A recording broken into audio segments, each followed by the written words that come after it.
বাস থেকে নেমে আমরা এখন গোবিন্দ রখিল বাজারের সন্ধানে আছি। আমরা যেখানে যাচ্ছি সেখানে আমাদের বন্ধুরা আমাদের জন্য অপেক্ষা করছে। এখন আমাদেরকে যেতে হবে গোবিন্দ রখিল বৌদ্ধ বাজারের যে সিএনজি স্টেশন সেখানে। 200 টাকা তো অনেক বেশি।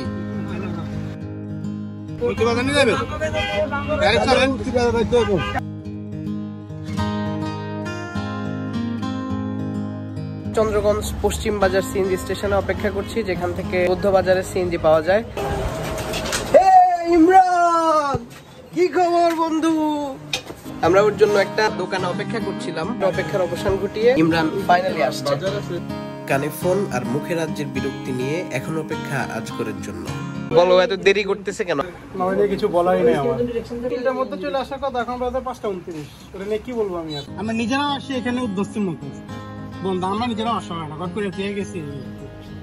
তো ঘরটা এরকম কিচেনে ঘর খালি, দেখবো আর পয়সা আবার চা খাবো, বেরিয়ে যাবো। দেখছো ঠিক আছে ভাই, আমি সহ্য মতো আপনার দিতে পারবো না ভাই, সহ্য মতো আপনার দেওয়া সম্ভব না। অ্যাডভান্স অ্যাপোলজি করতেছি আমি। অবশেষে কবি এসে জনতার মঞ্চে দাঁড়ালেন। 2:30 বাজে। এত টাইমলি কিভাবে আসছো? তুমি এত আগে আসছো কেন? সন্ধ্যার কিছু আগে আমরা গোবিন্দেরখিল গ্রামে ইমরানদের বাসায় পৌঁছালাম। বাসায় ঢোকা মাত্রই ঘরের 2 মুরব্বী, ওর বাবা এবং চাচা আমাদেরকে গ্রিটিংস জানায়। ইমরান বাহারি নাস্তা এনে ভরায় ফেলছে। অনেক রকম নাস্তা দেখা যাচ্ছে এখানে, আপেল, নাশপাতি, ওইদিকে দেখা যাচ্ছে চানাচুর, বিস্কিট, শরবত এবং আঙুর, কমলা। সবচাইতে মজার যে 2টা জিনিস সেটা হচ্ছে এই কালো জাম আর এই রামগঞ্জের রাজভোগ মিষ্টি। আর এটা হচ্ছে জিলিপি কালো কালার।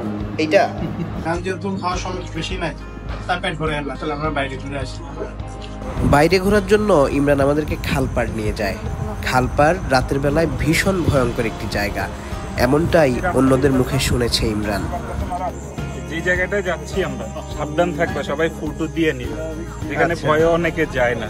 ঠিক আছে, আমরা প্রথম দেখতে যাচ্ছি, আমাদের সাথে 3-4 জন হাফেজ আছে। খালপাড় থেকে বাসায় ফিরে দেখি এই কিউটের ডিব্বাটা এভাবেই ঘরে ঘরে দুষ্টুমি ছড়াচ্ছে। বাচ্চাদের দুষ্টুমি করার দৃশ্যের চেয়ে সুন্দর কিছু বোধহয় পৃথিবীতে নাই। আমাদের খাবার রেডি, আমরা এখন খাইতে বসতেছি। বলো, এটা এখানে এটা এখন রোস্ট, এটা হচ্ছে সালাদ, যে মিক্স সবজি, হচ্ছে মেলিসা শাক। আচ্ছা, এটা হচ্ছে রোস্ট, আর এটা হচ্ছে মিক্স করে সব খাবো। আসো একসাথে খাই।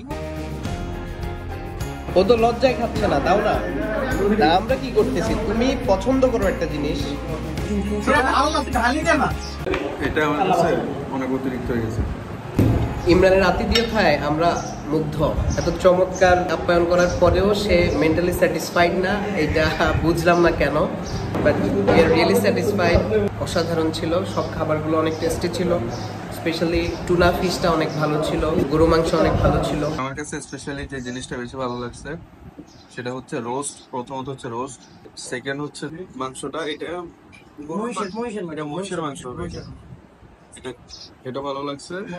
আর 3 নম্বর ভালো লাগছে এখানে শাক ছিল, মেলিসের শাক। এটা এই শাকটা সম্পর্কে একটু বলে রাখি, এটা আমাদের নোয়াখালী সহ সারা দেশের প্রত্যন্ত অঞ্চলে দীর্ঘদিন ধরে জমি যখন অনাবাদি পড়ে থাকে সেই সমস্ত জমিতে এই শাকটা হয় এবং এটা খেতে খুবই সুস্বাদু যারা ভালো রান্না করতে জানে। আমরা সবাই আলহামদুলিল্লাহ অনেক ভালো খাইছি। আপনারা কষ্ট করে আসছো,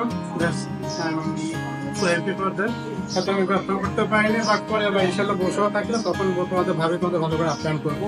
রাত এখন 11:30, আমাদের চন্দ্রগঞ্জ ট্যুর শেষ হয়েছে। আমরা ইমরানের বাসায় দাওয়াত খেয়ে এখন বাড়ি ফিরে যাচ্ছি। Thank you Imran.